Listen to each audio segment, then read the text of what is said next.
முதல் வாசகம். ஞானத்துக்கு அன்பர், ஆண்டவருக்கும் அன்பர். சீராக்கின் ஞான நூலிலிருந்து வாசகம். அதிகாரம் 4, திருவசனங்கள் 11 முதல் 19 வரை. ஞானம் தன் மக்களை மேன்மைப்படுத்தும், தன்னை தேடுவோருக்கு துணை நிற்கும். ஞானத்திற்கு அன்பர் வாழ்விற்கும் அன்பர். அதனை வைகரையிலேயே தேடுவோர் மகிழ்ச்சியால் நிரம்புவர். அதனை பற்றிக் கொள்வோர் மாட்சியை உரிமையாக்கிக் கொள்வர். அது செல்லும் இடமெல்லாம் ஆண்டவர் ஆசி வழங்குவார். அதற்கு பணி செய்வோர் தூய இறைவனுக்கே ஊழியம் புரிகின்றனர்.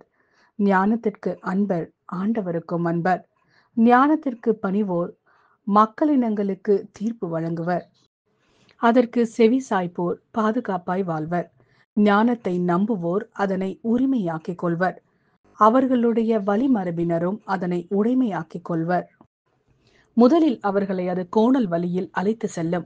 அவர்களுக்கு அச்ச நடுக்கத்தை வருவிக்கும். தனக்கு அவர்கள் மீது நம்பிக்கை ஏற்படும் வரை அவர்களை அது கண்டிக்கும், வதைக்கும். தன் நெறிமுறைகளால் அவர்களை சோதிக்கும். அது மீண்டும் அவர்களிடமே வந்து அவர்களை மகிழ்விக்கும். அவர்களுக்கு தன் ரகசியங்களை வெளிப்படுத்தும். அதை விட்டு அவர்கள் விலகி சென்றால் அவர்களை அது கைவிட்டுவிடும். அழிவுக்கு அவர்களை இட்டு செல்லும். இது ஆண்டவரின் அருள்வாக்கு. இறைவா, உமக்கு நன்றி. நற்செய்தி வாசகம். நமக்கு எதிராக இராதவர் நம் சார்பாக இருக்கிறார். மாற்கு எழுதிய தூய நற்செய்தியிலிருந்து வாசகம். அதிகாரம் 9, திருவசனங்கள் 38 முதல் 40 வரை. அக்காலத்தில் யோவான் இயேசுவிடம், போதகரே, ஒருவர் உமது பெயரால் பேய்கள் ஓட்டுவதைக் கண்டு நாங்கள் அவரை தடுக்க பார்த்தோம். ஏனெனில் அவர் நம்மை சாராதவர் என்றார். அதற்கு இயேசு கூறியது, தடுக்க வேண்டாம்.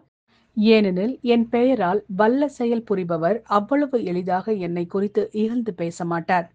ஏனெனில் நமக்கு எதிராக இராதவர் நம் சார்பாக இருக்கிறார்.